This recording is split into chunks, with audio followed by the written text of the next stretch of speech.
Alright everybody, it's Julian from Furry Club.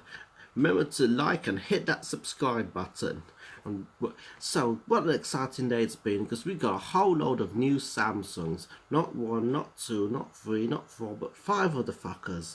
Two of them aren't going to be up to fuck knows when, so we won't. That'd be the foldable Samsung and the 5G one, so we won't bother giving a fuck about them. So what we're going to worry about mainly is the S10 and S10 Plus. There was also a cheap one, the S10e, which would be yours for this 750 quid, and that little beauty has a HD screen and apart from two cameras at the back as opposed to the three on the others, but we won't care too much about that. It's only if you're poor you want to buy.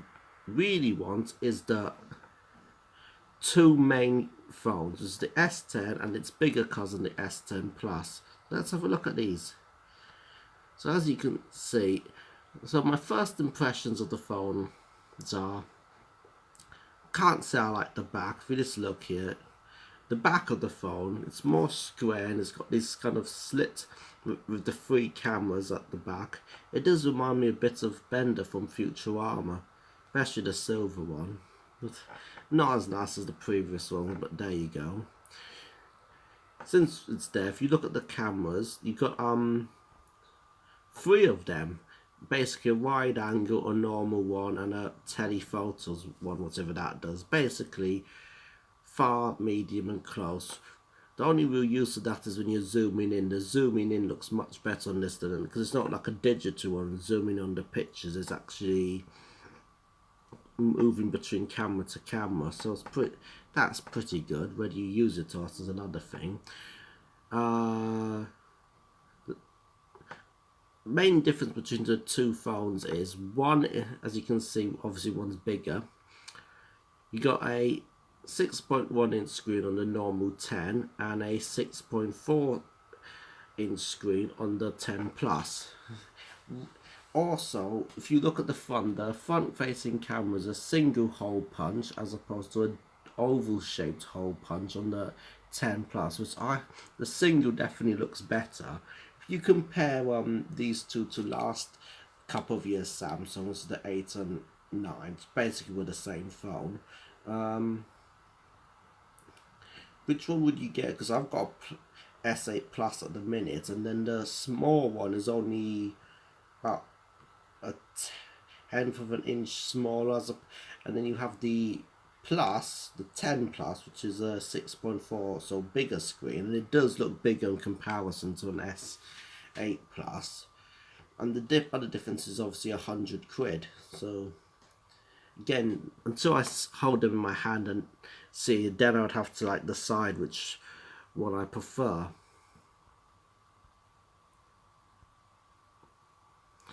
Another thing worth mentioning is the battery capacity. The 10 has a 3400 milliamp battery as opposed to a 4010 100 milliamp on the Plus. That's a big difference, and whether or not it'll make a huge difference in one time we have to see, but big batteries on both of these phones, which should hopefully give us better battery life. The new phones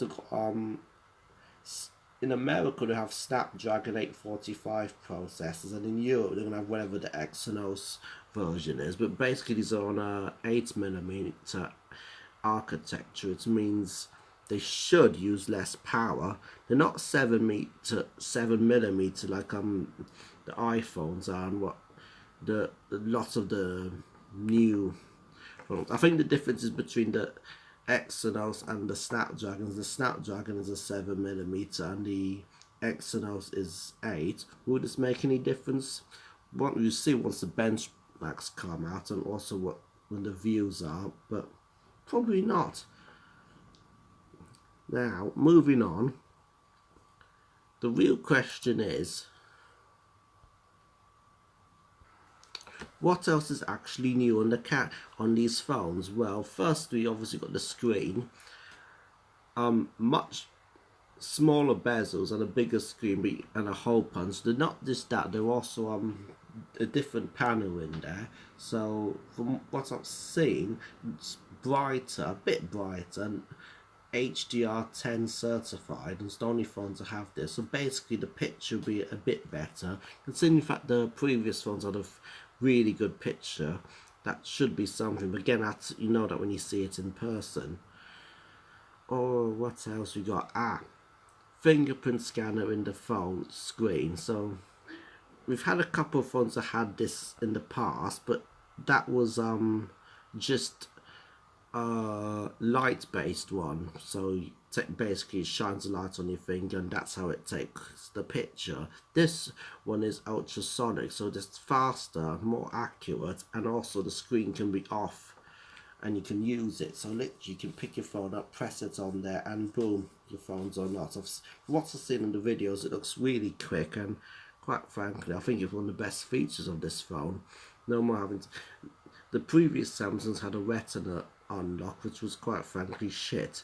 Half the time you just end up using pattern one anyway. That's why the fingerprint scanner was in a stupid place, so you never used it. So I'm excited to try it, but it does look good. The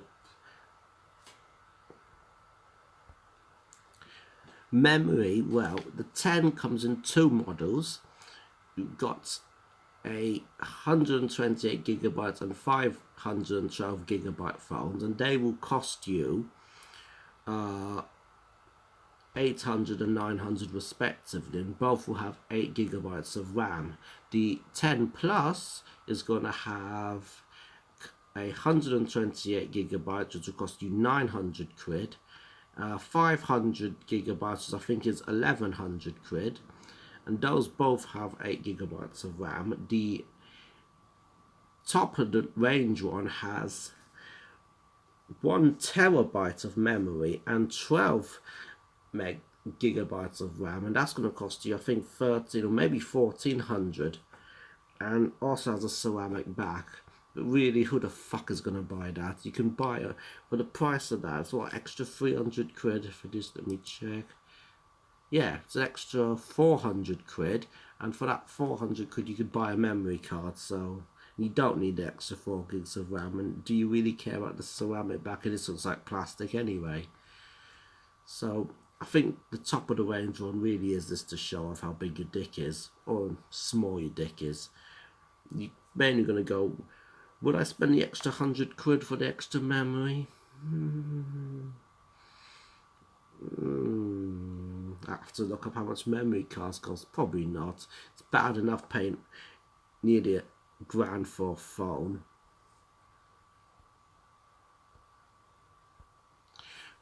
So the real question is, I've got an S8 Plus. Do I want this phone? I mean, the UI, they've changed it, so it's now called One UI, and hopefully it won't be as laggy as fuck as the previous one is. It's going to come into a download today. I know the S9's getting, I'm going to assume the S8 will too. So hardware, the new screen is nice. Is it worth getting a new phone for a new screen? Camera, I don't use the camera huge deals. I just basically point and shoot. So fingerprint scanner is nice. I do like that. Screen is better. And I think it's one of those things you have to hold it in your hand to really make the decision. I think once you do that, then you can think, yes, I want it. You know, that feeling of love you get when you hold a nice new phone. It's worth noting that the Mobile World Congress is coming up this weekend, so you should see a slew of other new phones. Probably LG will have one, and HTC. And one to look out for now is Huawei. They're pumping out some good phones. I'm still waiting to see the OnePlus 7, because I did like the previous OnePlus 6. I thought it was probably the best phone of last year. I mean, it depends how long you want to wait for. Right now, this is still the best. If you want the best phone right now, I'd say this is probably it. As the year goes on, a few more will come up. So come November, it will be matched up against the next Pixel and the Huawei's and all then. So you have to decide then. But for now, it's a good phone. Do I want it? have to wait and see. Let me know what you think. Do you think it's A, the most amazing thing you've ever seen, or B, just an overpriced piece of shit? You lot decide. I've been Julian. Remember to follow me on Twitter. Goodbye.